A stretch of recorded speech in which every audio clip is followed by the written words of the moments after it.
City Talks with Reuben Abati. Hello, good afternoon, and welcome to another edition of your number one lifestyle talk show here on City 105.1 FM. On this show, we talk about stories of political and human interests that affect us as Nigerian citizens and as members of a global human community. Today, we'll be discussing Twitter suspension in Nigeria, social media bills, and other issues of topical interest. And to guide us through this, we have a really special guest with us. It's a great pleasure to indeed have with us on this program today, Dr. Kemi Olunloyo, investigative journalist, clinical and retail pharmacist. Dr. Kemi Olunloyo is a Nigerian investigative journalist, a clinical and retail pharmacist, and also a public relations specialist. She's the CEO of Kemi Talks Media, an opinion journalism brand, as well as at the rest of Nigeria, a news discussion group on Instagram. Dr. Kemi Olunloyo has appeared as a guest discussing terrorism, health topics, and other issues on CBC News, CTV News, BBC, Nigerian Television Authority, and many other stations at home and abroad. In 2010, she served on the Governor's Advisory Council at Kingston General Hospital in Kingston, Ontario, Canada. She also worked briefly as a music journalist with the Nigerian Tribune. If you want to be part of this conversation, you can call us on 0700-1051 and 1051.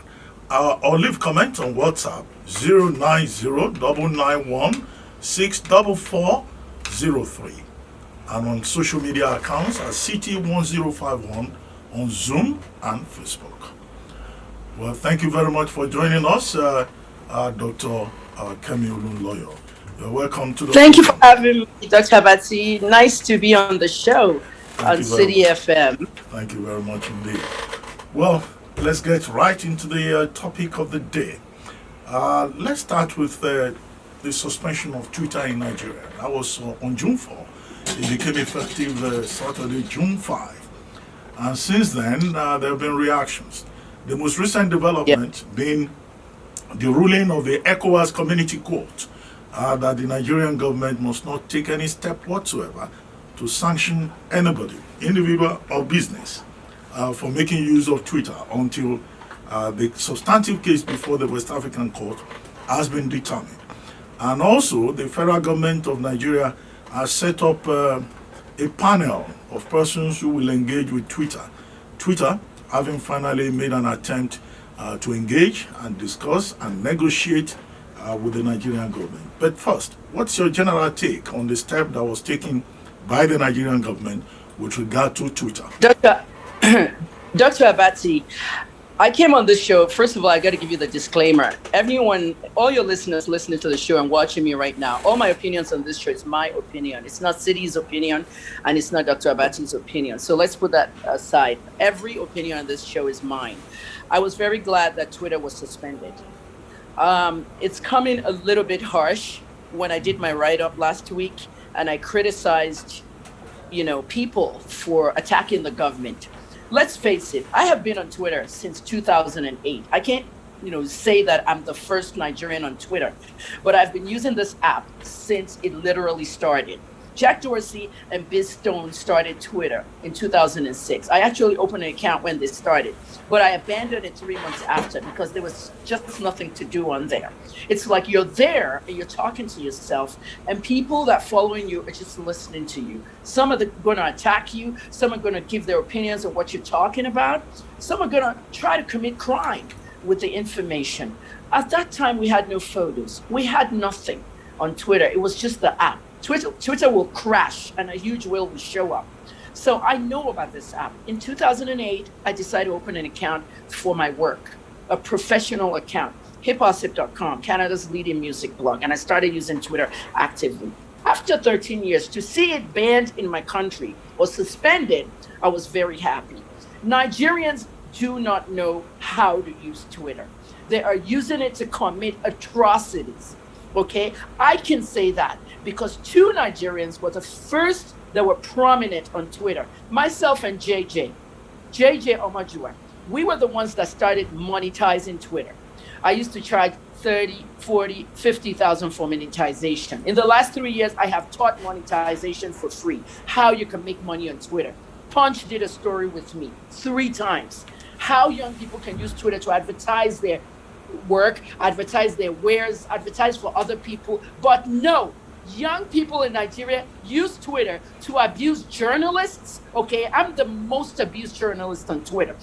They use it to abuse government officials, to abuse politicians, to commit crimes. One young girl, okay, fell into a Twitter thing.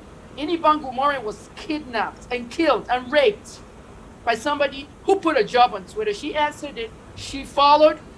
That alleged killer, okay, it was paraded. That young man said he uses Twitter to lure a lot of people.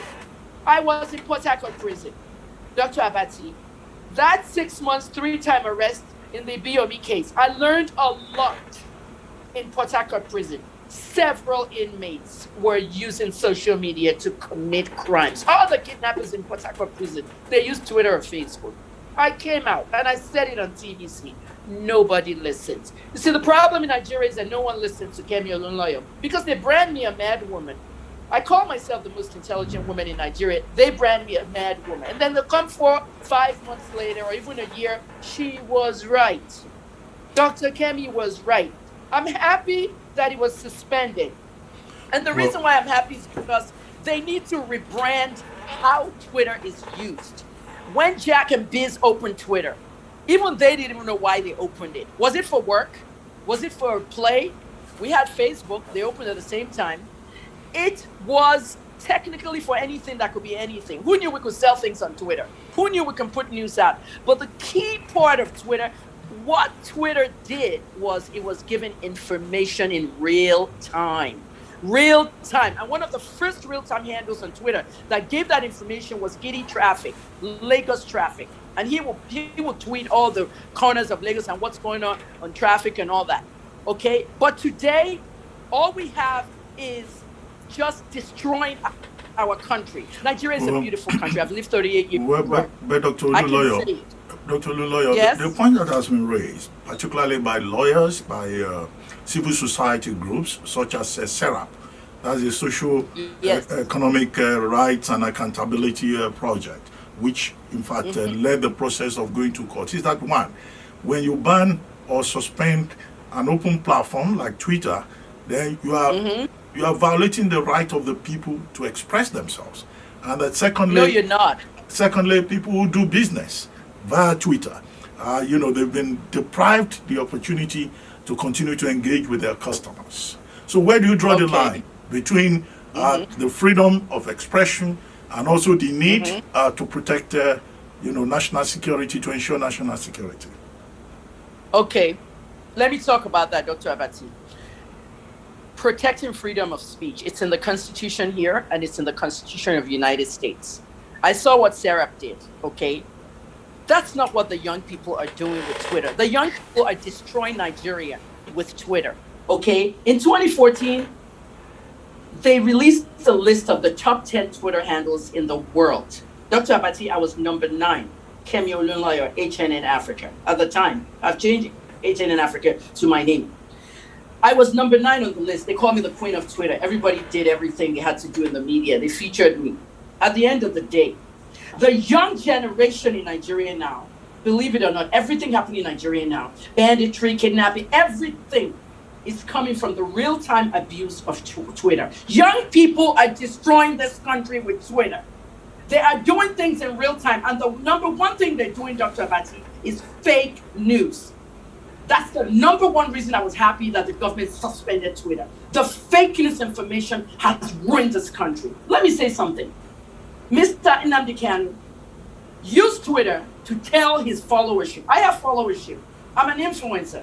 Kanu has followership and influencer. He used Twitter to tell the whole country that President Buhari was dead. They went and manipulated a tweet and said that a lawmaker in the UK wrote that tweet, sympathizing with Aisha Buhari, that her husband died. You can manipulate tweets, you can forge tweets, you can alter tweets. Everybody believed Kanu. Everybody. Now, I'm a Yoruba person. In my side of the country, people were asking me, is it true? Is it true? Dr. Kemi will know. Now listen carefully. Last year during the coronavirus, I got a very credible tip that Nnamdi Kanu may have contracted coronavirus in Italy and possibly died. I tweeted that I got this information. I cannot confirm it at this time. The Biafrans took my tweet. I said I cannot confirm the death of Nnamdi Kanu. The Biafrans took my tweet and they attacked me for months and months, saying that I called Kanu dead. They didn't look at the I cannot confirm. So it moved that fake news so fast. Kemi Olunloyo said Kanu was dead. Kemi Olunloyo said Kanu was dead. Ultimately, it became like, okay. Vanguard wrote an article. Kemi authored the death of Kanu. Kanu authored the death of Buhari. There is a lot of fake news moving on Twitter. Even when I was arrested in the BOB case, I received a news tip. I posted page 1. All the bloggers use Twitter to post that Kemi wrote something bad about the BOB. Part of why they arrested me in the first arrest is initially because that thing went viral on Twitter that Kemi called the pastor having an affair with Miss Yabojo. Okay. Twitter moved that fake news. Okay. Fake news is moving fast and it's destroying our economy. It's destroying our infrastructure. Okay? To these kids, Twitter is a nice tool to socialize with their friends, blah, blah, blah. But it is destroying the makeup of this country. I spoke to some of my friends at the DSS this morning. They said they'll be watching. The Department of State Security needs to open a Twitter account when Twitter is back. They need to open Facebook and Instagram. The state, the homeland in Nigeria is destroyed. We have foreign entities, terrorists, bandits, everybody moving up and down our country and killing our people. Okay? Well, I Dr. think Olunloyo, we need a rest from Twitter for 1 year. Yes, Dr. Olunloyo, if I may come in here again. Now, okay, I take it with this position that you have taken, that you are in support of the plan to regulate social media through, social media bills, or even the current attempt by the Ninth Assembly, the Senate, starting with, to amend the NBC Code and the NBC Act, and also the Press Council Act. Because the whole argument on the government side is the argument that you are making about fake news, about misinformation, about misleading the country, about using social media for activities that are damaging to the integrity and sovereignty of the Nigerian state. Yeah. So let me just say this about that. On that point on the social media bills, Dr. Abati, I wrote these down, and let me get my book up. The bad uses of Twitter outweighs the good uses, okay? When you say risk versus benefit, the risk versus benefit on Twitter, we're getting more worse stuff happening, okay, than good things, okay? Now, Minister Lai Mohammed was right when he said, okay, everybody was using it to pass up fake news. The VPNs were dangerous. Many people have had problems with their bank accounts. Hackers took that opportunity for around the world when they see Nigerians logging into any VPN. These hackers will introduce malware into your accounts, and then they can steal your money. They can get all your passwords, because some young people who still wanted to go on Twitter use VPN. Twitter is an addictive app. When I talk like this, Dr. Abati, a lot of people say, oh, they paid her.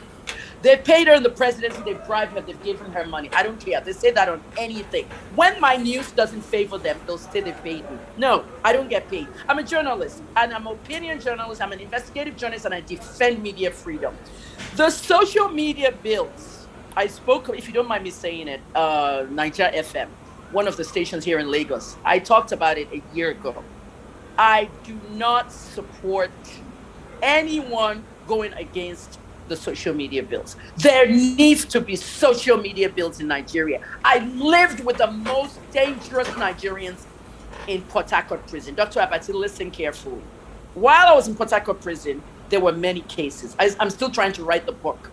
There was one particular case where a young lady, I'm not going to say real names, but her name was Chioma. Chioma was in prison with 3 guys. Their job was to kidnap people. They'll put the jobs on Facebook very professionally. The address of the interview. You'll call, they'll tell you, okay, send your resume, your CV. They'll call you back, say, oh, your CV looks come for an interview. You'll go to the building.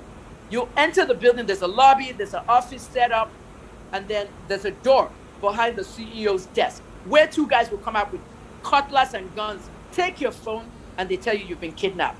Talk to your family and ask them for 1 million naira to transfer to this account. That's what Chioma was doing with those guys. All of them were in the prison with me.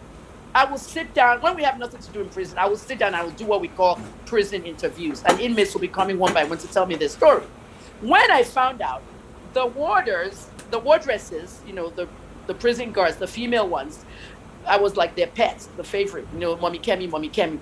They were calling Chioma Facebook girl. They weren't even calling her Chioma anymore. Hey, Facebook girl, come here, go and make me Indomie. Sometimes the inmates have to make the lunch for the staff, and Facebook girl. That's what made me go to Chioma. I heard stories like this, and I went on TVC after I left prison. I said this.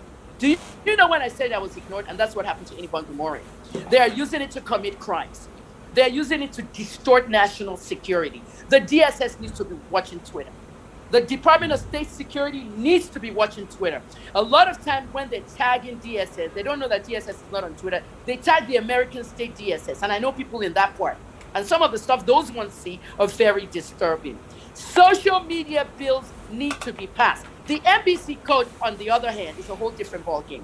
I don't like censorship. I'm a journalist. Okay? My father, Olunloyo, you remember what happened with Reuben when we were young, when we were 20 years old, when my father was governor, shut down BCOS. Do you remember that vividly? I do. Yeah. When my father shut down BCOS, it was because everybody in BCOS, they were not happy for the fact that we won the election, MPN, and Bolagi and UPN lost the election. So they decided to use the radio station as an avenue to abuse President Shagari on just about every show. And they were abusing President Shagari, and my father shut down the radio station. I was only 19. Now that I'm going to be 57, I look back on that and say, hey, Daddy, you actually censored. And I don't like censorship. What I want the NBC to do is to give people enough free speech to be able to put. Now, if you want to censor promiscuous information, okay, rap music, that's okay, cursing and all that, yeah. But with regards to social media bills, they must be passed. And social media has to be regulated in Nigeria. You know why people are saying, yeah, because it's Nigeria. Have you been to Canada? Have you seen what Canada did with Facebook? I was there when they did it. Privacy rules, all kinds of stuff. If you want to send a message in the DM, Dr. Abati, do you know that if I want to send you a message in Instagram DM, they've already made a message ready for me? Did you know that? Have you seen that? No. Okay. If I want to send a message to you, how are you today? How are you doing? Where do you live? That's invading privacy. That's dangerous. You know what I mean? Canada fought that. It was happening on Facebook at that time. If you haven't seen it, it's in the Facebook DM. People will be sending you, and the people out there will be answering you back, and you don't know who they are. Well, guess what happened? I called Denry Leadu yesterday, and I told Denry Leadu, I said, Denry, I was trying to send you a DM in Instagram yesterday, and there were pre-made messages. And one of them said, are you gay or straight? Do you know how offensive that is? And I said, Denry, look at this. They're actually asking me, how did they know that you dress like a woman? It could be very offensive, and I could sue Instagram for that. Social media has to be regulated. You regulate what you don't want in your country. That's what Canada did with Facebook and Instagram. Nigeria has to regulate what they don't want in their country. Twitter is destabilizing Nigeria and affecting our national security. It is not an app just for all these kids are addicted to it and all that. We know kids who are selling their food, they're selling their wares and all that on Twitter. Go to Instagram. Okay. Instagram is good for commerce. Okay, I was going to raise a question. The Nigerian government has, we've been told, opened an account with Ku. Ku is the Indian app, right? I opened one too. And we have the Nigerian government there. About 49,000 followers are now following the Nigerian government on Ku. How is Ku an alternative to Twitter? What's really the difference? Because it's also a micro-blogging, platform. Okay, let me tell you something about Ku. I opened my account with Ku. Kemi, Olunloyo, everybody follow me there. I haven't started tweeting yet, okay? But what India did was to curb. India did a good job. First of all, look what happened to India. There was a surge in coronavirus cases. A lot of people died. And imagine that. People in India, okay, could have moved that information the wrong way. If somebody went on Twitter in India and said something about, somebody poisoned everyone in this community and brought corona here, it can destroy the government. They have their own, which they can manage. And if anybody from around the world wants to come, India is the #1 headquarters for fake news. Dr. Abati, India has something that's disgusting. In the area of fake news. Let me tell you what they do. They have these Bollywood bloggers who will take public figures, politicians, government officials, and stars in India and make up stories about them. When they now blog it, everybody believes what happened.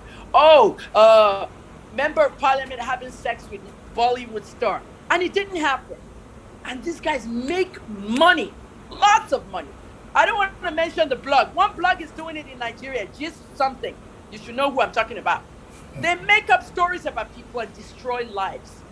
But when it comes to national security, okay, we can join coup, all right? Coup is well regulated by a country that has a good partnership with Nigeria. Let me say something on that response. Jack Dorsey was not happy.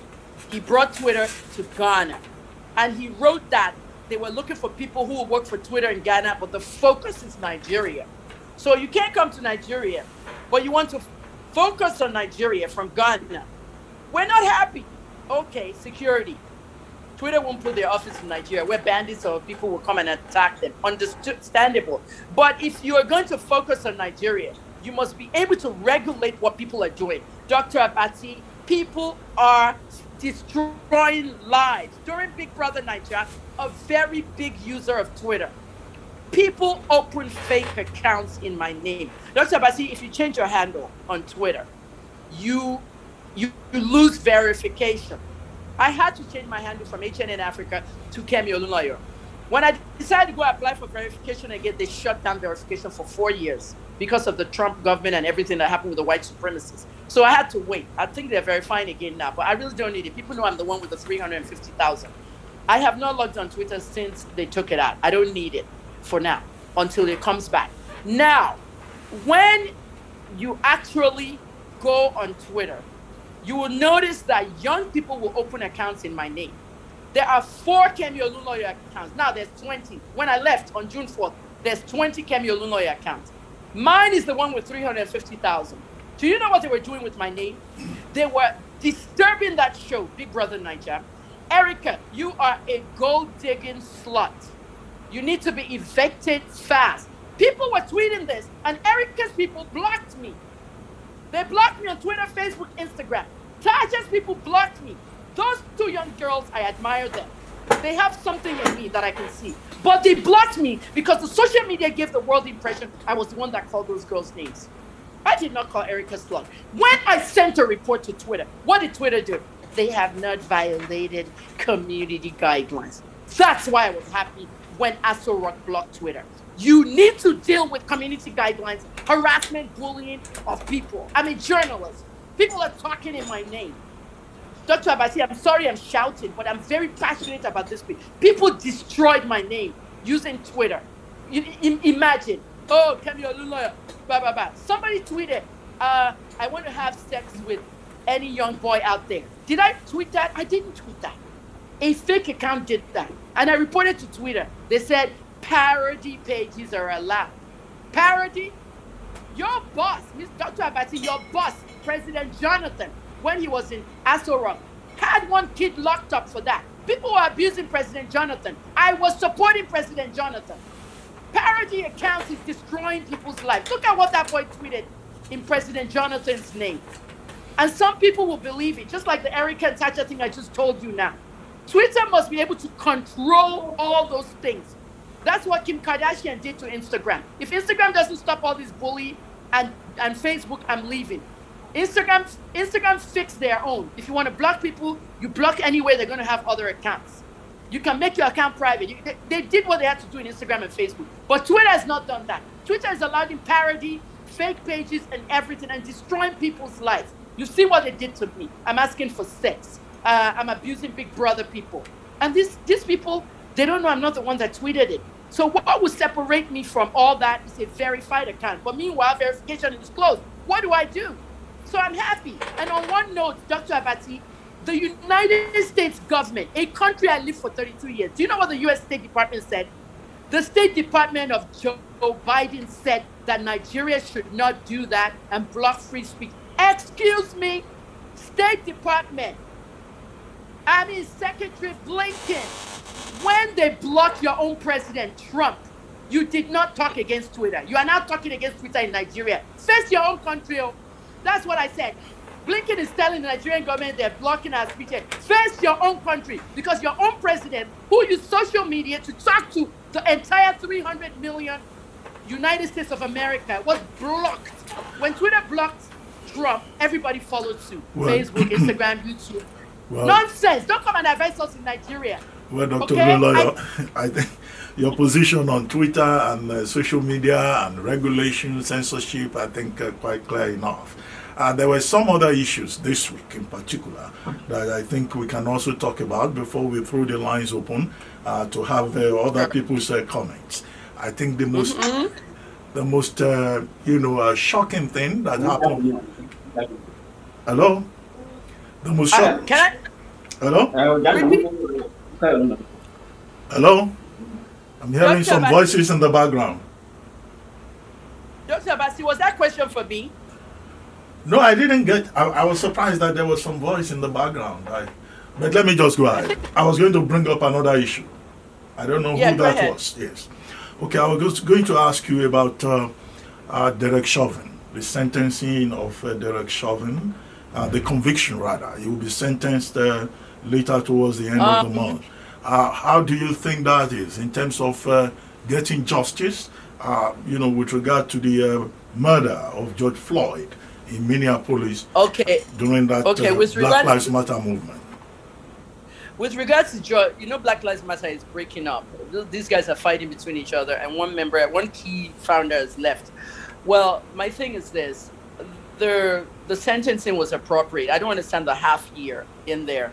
I don't get what the judge did there. 22 and a half years is appropriate for Derek Chauvin. His family was very compassionate. They said he's not a racist. He's a police officer. Is this, is that. The problem in America is that I had the same thing going on with me when I was in Georgia. Everybody appears white, but they say they're not racist. Some are not, but some are very, very racist. And it's those ones that don't appear racist that are racist. When you follow this case, you'll notice that in the beginning of this case, Mr. Chauvin had already done this before with a little boy, a 14-year-old boy, where he was trying to arrest the boy and stood on that boy's neck. The boy lost consciousness for a few seconds, and then he regained consciousness. When they tried to put this into the trial, the judge did not admit it. So at the end of the day, he did it again. This is not his first time. He did it again. Okay, so some kind of procedure that officers use in that department. So he did it again, but this time we had a movement like Black Lives Matter, which fueled justice. And he got convicted and he got sentenced. 22 and a half years is okay. I don't know how old he is. Maybe he's like 40. He'll come out by the time he retires. He's 45. He'll start his life again. Huh? He's 45. 45. So 22 and a half years, he'll be 60 something when he comes out of retirement. And he'll be able to enjoy the rest of his life and start over. People can start over in America. Prisons in America are like cool places. They have television they're watching, unlike Nigerian prison. They have TV, they have good food, they do things around that. But, it was appropriate. He'll learn from it. I hope he just learns from it and sends a letter of apology to the family. Chauvin has a very proud look, the way he does. His body language is proud. I would say he should just write. I don't know if he was eligible for parole. I didn't catch the whole thing. Yes. He should write the family, apologize to him. Was he eligible for parole? Yeah, I think after 15 years or so, yes. Okay, after 15 years, there's a likelihood that he will come out of parole. If he got good behavior in the prison, good behavior is easy. If you want good behavior in the prison, just go and help them wash plates in the kitchen, clean everything, mentor the younger people. All the drug dealers, all the killers, murderers, they're there. Mentor them. He'll come out in 15 years. But the sentence was appropriate. But so do you think it will have any effect on police behavior in the United States? It will. It will definitely have an effect on police behavior. Let's assume it's already 15 years. He goes to parole. One of the things they will say that he will never be a police officer again, or he must never work in any form of law enforcement that's going to have anything to do with people. I mean, that's better than being a sexual offender or a murderer or something, or people like Obi Okeke, who they said he can't even have a bank account. You know what I mean? Yeah. It will affect police behavior, especially police versus black. But look at what happened after Chauvin was convicted. Look at that span of 3 months that we had. Black people were still getting killed by police. But it's an issue. A lot of people don't look at the black person. They just, killed. Some of these young black people are doing wrong things. Okay? If they say put your hands down, you don't. They happen to shoot. Okay? Like that one that shot a real gun instead of a taser. Many things could have been avoided. So the way I say it is that talk to your children. Dr. Abati, my oldest children are in America. They've never been to Nigeria. One is going to be 35. The other is going to be 30. My boys, I tell them every day, they're not police magnets. You know what I mean by that? My children are not police magnets. They don't attract anything that will make police come to them. They don't do drugs. They don't sell drugs. They don't do any bad stuff. At the end of the day, I tell them, if they say, put your hands up, put your hands up. Just go with the law. I don't want any phone calls here saying that my child has been killed. You know what I mean? So, but it will affect police behavior because if you don't want 22 years, be careful. And they need to retrain everybody with regards to chokeholds. Remember Eric Garner? Chokeholds, stand on the neck, all that stuff, you know? Okay, quickly, now. There was something you posted this week, a few days ago. Sure. I hope it's not from one of those fake accounts on Instagram. And this has This has to do with the case involving Omi Yinka Olanrewaju, the Nollywood actor known as Baba Ijesha. He was granted bail. And you said there is no way he will escape, that he must go to jail and all of that. We know that this is a case of, indecent treatment of a minor, of a child, also sexual assault. But ordinarily, once a matter is before the court, what people are asked or advised to do is to allow the court process to deliver justice. But you seem to have just sealed his fate in this particular matter. Why? Dr. Abati, now let me tell you, you're a journalist and a good one to say. This is what's going on. First of all, when a case is in court like that, it's advisable for the people involved in the case not to speak about it on social media or anywhere anymore. No beer parlor, no restaurants, no gossip. Leave in the courts. But that does not include journalists. We journalists did not get a gag order from the courts. So that's the trick there. When this case unfolded with Princess Yabo and all the ladies who were fighting for them, I specifically interviewed all of them. I interviewed Aditon, I interviewed Yabo, I interviewed Yomi Fabi, I interviewed everybody, and I spoke to Princess a few times in the DM. We exchanged voice notes. And then I kept the interviews. I put them in my vault for the right time to come out. The best part of this case is that the journalists have no gag order.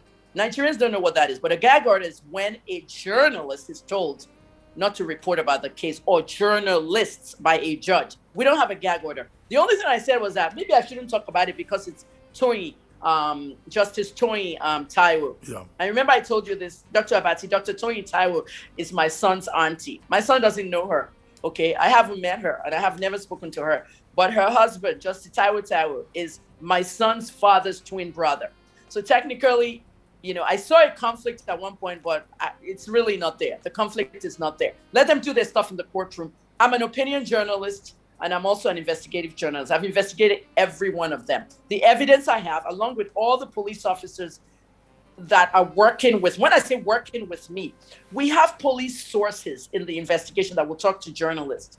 The evidence I have is too overwhelming. Baba Ijesha sat down in one video begging Princess, apologizing. The second thing, the video they claim that Princess set him up and put the girl as a bait, that might not even be admissible in court. Nigerians like all this, still America. We're not in America, we're not in America. Well, we're in America now. It might not be admissible in court, okay? Because you can bait somebody really, and you'll see them do the very same behavior. And the second thing I wanted to say is, with regards to the young lady, everybody's talking about Baba Ijesha. They're not talking about the young lady. She's going to testify. And then you have a judge. For me personally, Dr. Abati, I think Justice Toyin Taiwo needs to recuse herself. What do you think? I think she needs to recuse herself. You know why? I think she needs to recuse herself because she's a female judge. You see what I'm saying? I think they should bring an independent judge from outside somewhere. That's what they do in America. They'll bring a male judge or somebody outside because it can be a very passionate case. When this girl testifies, oh my God, I'm not telling anybody, I'm not confirming or denying whether I've spoken to the girl, whether I've interviewed her, but I have some very critical interviews and I'm going to release them at the right time. For everybody abusing me, sorry to cut you off. For everybody abusing me over Baba Olofonla, Adede, continue abusing me, okay? I called him a stupid man. His daughter came to my DM threatening me. She said, Chobasumbu Popsimi, Ma Baye Je. That's what she wrote in Yoruba. Oh, how are you going to destroy my life? Are you sending assassins to me? Okay, bring it on.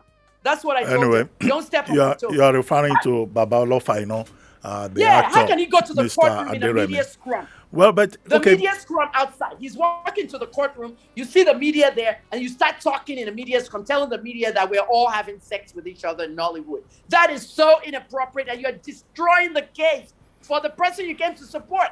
Anyway, many of them are destroyed by Dr. Olunloyo, I was referring to what you posted, and now you said you did it. But, my concern was that, look, when a matter is before a court, before a judge, further public discussions of it in terms of the details and the evidence are considered sub judice because, that may be prejudicial to the outcome of the case. And, I just thought you had already convicted Baba Jesha in the public opinion, like so many others. So we should allow the court to do its work. Yes, I'm with you. Dr. Abati. Yes. That will not concern me. I'm an opinion journalist. I'm doing my work. Opinion journalist. And I'm also independent. I know that for no media house. I'm an independent opinion journalist. I will be talking. I will be reviewing the case. I'll be following the case. The young lady that confessed to killing the CEO, I'm also following that case as well. That's a very big tragedy. Okay, it's a delicate, tightrope to walk. Yeah, the police. So that you don't get. The police did a good job. So that you don't get accused of contempt of court. Particularly in the Omiyinka case. But quickly, it's good you brought up this issue of Chidinma Adaora Ojukwu. I think that's her name. Big, very sad event, big scandal in the city of Lagos and I guess across the country. But what lessons do you think, people can learn from that particular incident in terms of lessons? A young girl, 21, dating a 50-year-old man, and then one thing led to the other. She stabbed him three times, and now the gentleman is dead. And that's Michael Usufu Ataga. Everybody was shocked by it, and I've seen all kinds of conspiracy theories. Again, the usual thing in Nigeria. Yeah, conspiracy theories and also court of social media opinion. I'm not investigating that case, but from the information I've gotten so far, you see, when these things happen, you get a lot of people messaging you with very, very vital information, and I take them to heart. I've spoken to members of the family, some members of the family and different people, friends of people in the family. This young lady apparently allegedly was having an affair with him for a long time. It wasn't, how the conspiracy theory came out that they knew each other for 2 weeks. This was not just a prostitute or anything. He was actually having an affair with her allegedly, and we're talking about 4 to 6 months here. So what I'm saying is this is what I want the police to do. They have a lot of work in front of them. Dr. Abati, the police need to get out the Lagos forensic people. So far, they've done a good job tracking her. So far, they've done a good job tracking her. Odumosu is very good. He's a very good officer. Akim Odumosu, the CP. Odumosu should get the forensic people out in the Lagos Forensic Center. They need to go to the place where it happened. Though the crime scene may have been destroyed, partly destroyed because they may have cleaned the room and all that, but they need to find out what substance was delivered to that place, what drug. And was it that drug that killed Osifo? Well, we know he was stabbed, as she confessed, but we need to know the substance that was injected into him. Okay, as a pharmacist and a toxicologist, I will say that they need to know what he injected into her before he stabbed her. Before she stabbed him. Who sent that package to the dispatch company? The dispatch rider needs to be interviewed. Most of the time, dispatch riders don't know what they're delivering. They just bring it out to where it needs to be. So they need that part. The forensic is very, very important. What was injected into Usifo before he was stabbed? Who sent it? The dispatch company, who sent you the package to dispatch it? We need to find that part. Now, the father fought the police. Okay, the last time that happened in Port Harcourt, there was one girl in the prison with me whose mother fought the police because she was a criminal like that. She killed people. The police ended up shooting the mother dead. So this guy, this father of Chidinma, is very, very lucky. The police didn't kill him, but they arrested him. So we need to know from information I have, exclusive, like I said, Dr. Abati, I'm not really investigating the case. I don't have money and time for it. But what information I got was that she actually came home with the bloody clothes. She did not leave that hotel apartment thing with Usifo's clothes there, soaked and bloody. She took it with her to destroy. And I believe this is what I'm hearing, that her father had something to do with destroying those clothes. And also, Chidinma has a boyfriend, and the police is looking for him. So I'm giving you exclusive on this interview. They're looking for him too, because some of these girls are withdrawing money from the big man, and they're using it to fund their other life. So we're going to see what it is. But I think Mr. Odumosu needs to get down to the forensic information and tracking all the other people. He's already said there are other people involved.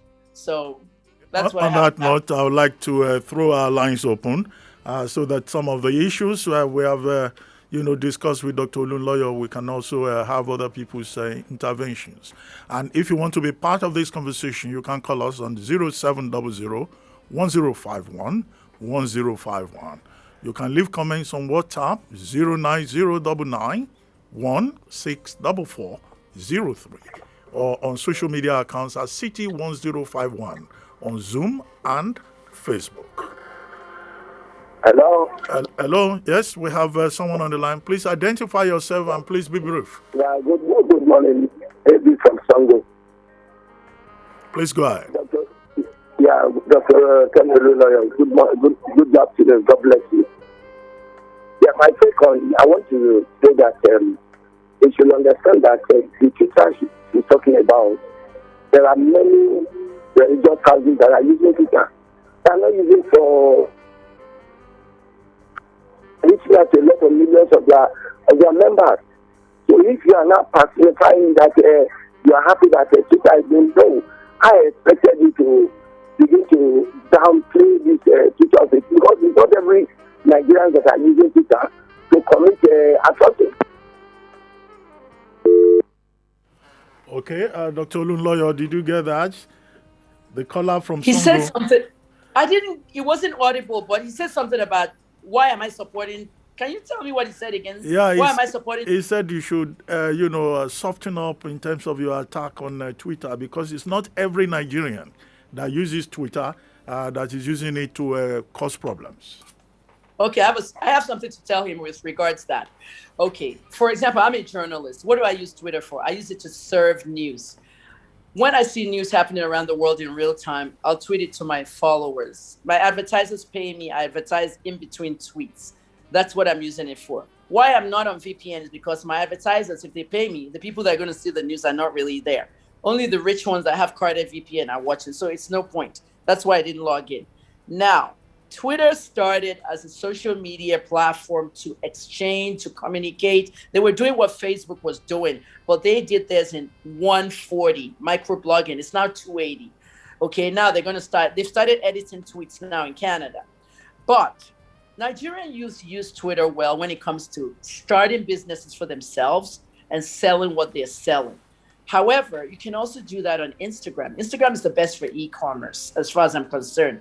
Facebook is for that 40 and over, 50 and over, old people. Okay, they've taken that from Facebook. That's why Instagram was bought by Facebook.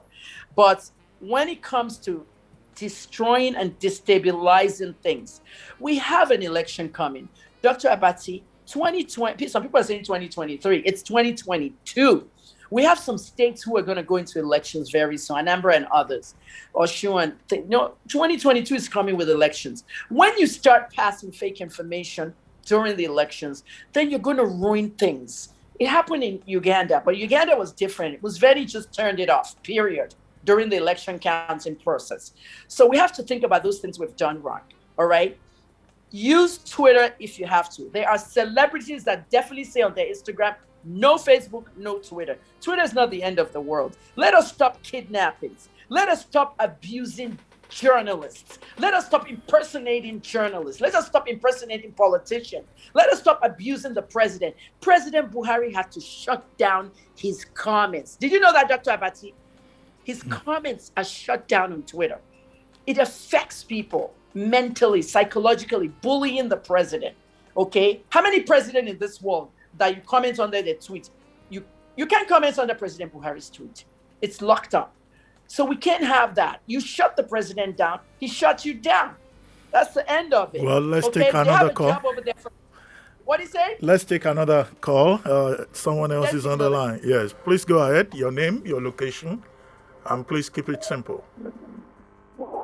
Yeah, good afternoon. Hello. Hello, please, could you turn down the volume of your radio? There's very heavy interference from your end. Okay, can you hear me now? Yes, it's better. Yes. Please go ahead. Can you hear me? Yes, please go ahead. It's bigger. Anyway, no, there's too much noise from that end. Well, we'll wait for other people to call in while Dr. Dr. Abati, I have a question for you. For me? You want to turn the table? Yeah. You said something earlier about Baba Jesha case. Is there a gag order in the case? When you said contempt of court? Well, I talked about when a case is sub judice, which means that when a case is already, before a court of competent jurisdiction, public discussion is not encouraged. And if you continue, but the judge has to do.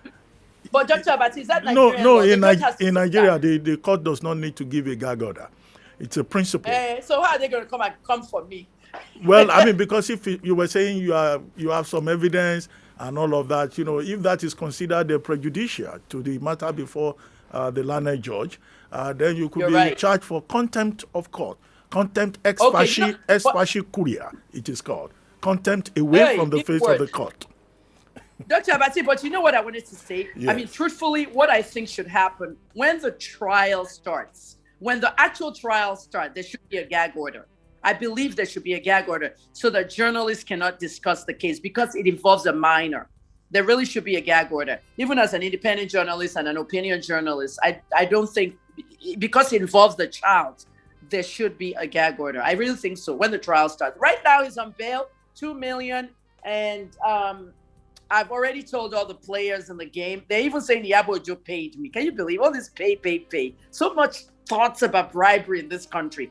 I've told everybody, Princess Yabo, name it, Yomi Fabi. I told Yomi, stop taking selfies with lawyers at the courthouse. Stop doing things that would give people opinion that you're siding someone, okay? Even journalists have to be fair and balanced, but I am an opinion journalist and I have the right to have an opinion. If you don't know what that means, people, Google it, opinion journalism. So I really think they need to do a gag order on that. So do you have any other calls coming? Oh, yeah. Adamu Garba. Mr. Adamu Garba. Do you have a call coming in? Yes, there's somebody on the line. Please go ahead. Hello? Yes, thank you for joining us. Yes, thank you. Yeah, Moses from Isolo. Yeah, You please have go. such an animated guest who has spoken well, but caution must be taken concerning Baba Jesha's case to avoid being prejudicial. Let her not get too much involved. Our opinion may as well color judgment. That aside, for Twitter, I never use anything social media because I just love it. It has destroyed true journalism. Are you there? I'm with you. Yes, certainly. Yeah, it has destroyed true journalism. And look, it's just a channel of communication. This hula balu that people are being gagged is just one of the many platforms. So it's untrue. A company that looks as though it's set out to destroy the country, they may have their rules and regulations, whatever they call it, but we have our laws and orders, and the state supersedes just a mere organization. So if they should be regulated, so be it. Thank you. Okay, Dr. Olunloyo, you heard him. He said that Twitter destroyed quite a lot. Am I correct? Yes, he supported you on that one and said that in terms of commenting on a case before a court of law, that we need to be cautious to avoid prejudice. Very well. He's actually right about that. And it boils down to what I said earlier in the show, that Twitter has done a lot of destruction. Dr. Abati, have you noticed that some of the biggest names in Twitter, influencer, you don't really know who they are? Have you noticed? They're nicknames. The handles are nicknames. The names are nicknames. And they're the biggest influencers on Twitter. Not everybody's identifiable. And let me just say this. Hush Puppy, whose case is coming up next month, I'm going to be covering it. They did not use Twitter. There's a reason why Hush Puppy didn't use Twitter and Woodbury, those two. Woodbury's case comes up again. I've been covering that for 3 months. June 30th is the next hearing. They didn't use Twitter for a reason. The real time can actually get you into more trouble and get you identified quickly. However, what I want to say with regards to that is a lawmaker, Adamu Garba, okay, people saw his tweets and they all formed this circle of hate around this man because he's telling the truth. Some people think that he's a liar, he's this, he's that. They form opinions on Twitter that can actually destroy an entity, okay, a government, a parastatal, and these young people don't know. Why is your mom and dad not on Twitter? There's a reason. They don't need that nonsense. Your mom and dad is on Facebook or maybe Instagram. But young people are infiltrating this app. This is what Jack Dorsey needs to know. That panel that they said they set up, they need to put me in that panel, the Nigerian government. I hope they are, Femi Adesina and all of you guys there, Gabashewu, they need to put me in that panel, that Twitter panel that they go to have meeting with Jack Dorsey. This is one of the things that Dorsey needs to know, that it is being used. Jack came to Nigeria. He saw what was going on. One of the main reasons is that Jack endorsed, remember, Dr. Abati, when you tweet sometimes, not you alone. You know, sometimes we say, my views are my views. I'm not endorsing any retweet. Yeah, you know that whole line. Retweets are not endorsement. When Jack Dorsey retweeted and even posted a Bitcoin link for them to donate to the NSARS girls, the feminist coalition, it was endorsing what they were doing. Nobody said NSARS is bad. Shegun Awisoya started a hashtag. He went to the National Assembly and the police headquarters to get bills passed. He got bills passed. We must stop extrajudicial killing. We must give families compensation. Shegun worked. And I was Sonya's enemy during the time.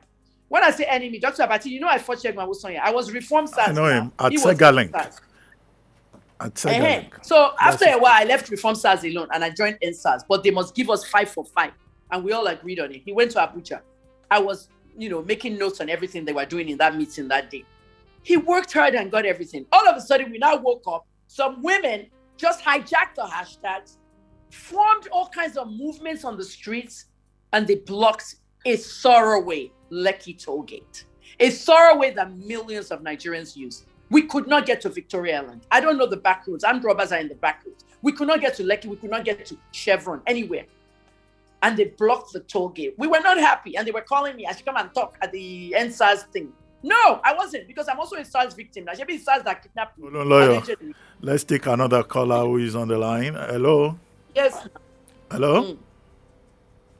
I thought somebody was on the line now. Okay, we lost that. Okay, he's back.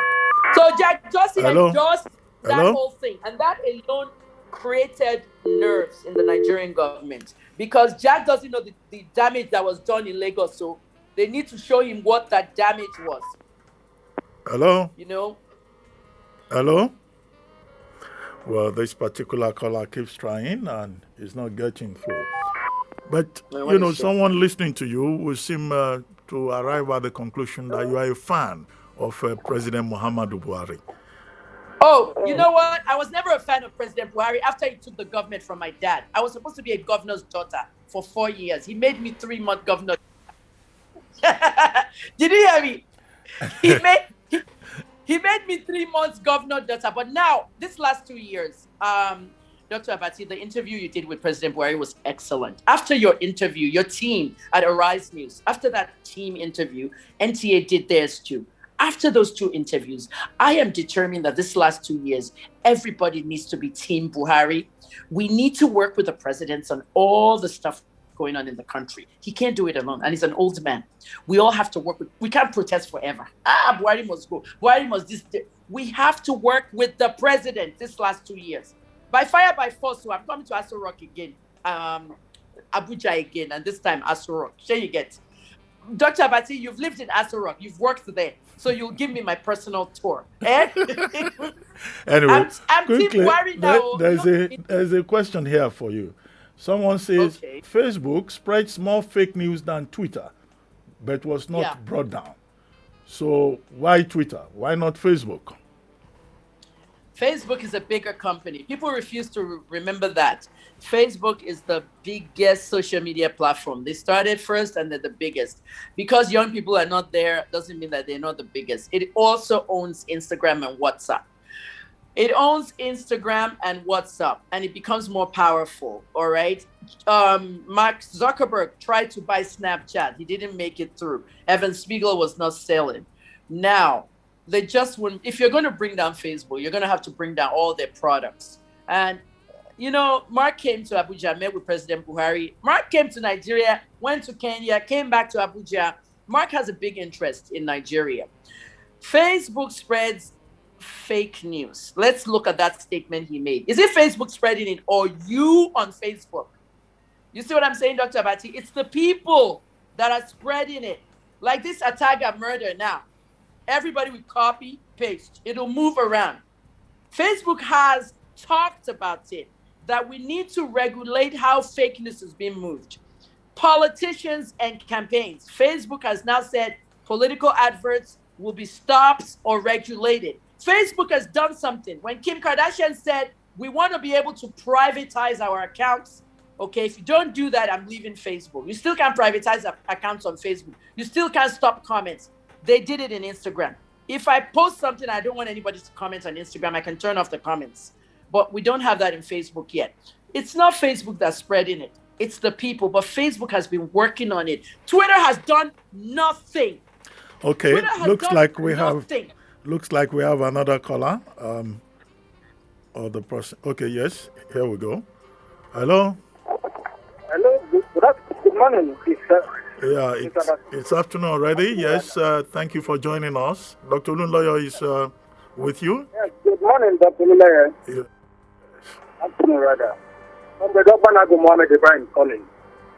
Dr. Abati, I think the journalists have said it all. We must not bring the country down because we are having one issue or the other. Look, when what is it called? President Buhari tweeted. The Minister of Information said that they wrote to Twitter that they should bring it, what Nnamdi Kanu was doing. They said that response was not much. But when they reported the one of Muhammad Buhari, they now brought it down. So we must not continue in a lawless country. We must sit down with the government and discuss how we are going to. This is our own country. America is their own, and other countries is their own country. We must decide how our country must be run. Okay, Dr. Olunloyo, that gentleman is more or less, agreeing with you. You want to make any comment? Dr. Abati, one of the things about Kemi Olunloyo is that people don't agree with my views initially, but later on, when I get to sit down and explain it, they agree. He said the journalists have said it all. As the show is about to wrap up now, my last words on the show is the government should leave Twitter out for 1 year. June 4th, 2022, they should bring Twitter back. I say they need a 1 year break to cool things off. Okay. The second thing I want is all the security agencies are on Twitter except the DSS. The Department of State Security needs to be on Facebook, Twitter, and Instagram when they come back after a year. That's just my suggestion. Because if we can control the homeland, okay, America has homeland security. If we can control the homeland and people can communicate properly, you just saw somebody being kidnapped. Why didn't you tweet it? You know, you just saw somebody stealing something. Why didn't you? They wouldn't tweet it. Oh, the police will say I did it. You know what I mean? But people don't understand Kemi Olunloyo until Kemi Olunloyo actually explains it. They'll say, oh, she was right. She said it on Abati's show last year on the radio. The government, my closing words, the government needs to actually suspend Twitter for 1 year and streamline it back after having meetings with Dorsey, okay? Add me to the panel, President Buhari. Well, on that note. Add me and my son to the panel. My son is JJ Omojuwa. Omojuwa needs to be on the panel. And then we can come back. That's the best thing because it's destroying a lot. You know, Dr. Abasi, I want to speak Yoruba. I know there are other people who don't understand Yoruba, but kini e do me, mo like Erika Titacha for, mo like our girls meeting, o do me. People tweeted that I called them names. And today, I'm on Yoruba Misoro. But at the end of the day, that's what Twitter did to me. It destroyed my work, my reputation, everything.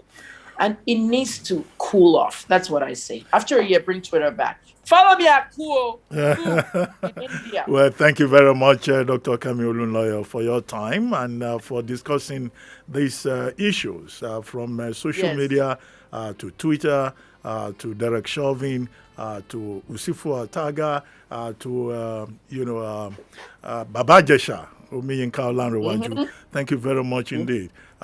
Well, we hope all will be well. Dr. Abati, yes. Last word. Just like I did with Daddy Freeze, I came into Cool FM with no notice. I will crash Arise News very soon in the morning. Anyway, thank you very much. Morning show. Thank you for having me. Thank you very much. And thank you all, our listeners, and those who joined us on other platforms for being part of the program today. Remember, the conversation does not end there. You can reach out to me on my social media account at Abati1990 on Instagram and also at City1051 on all social media platforms. For those of you who tuned in late, no need to worry. You can visit YouTube page City1051 to watch the entire show.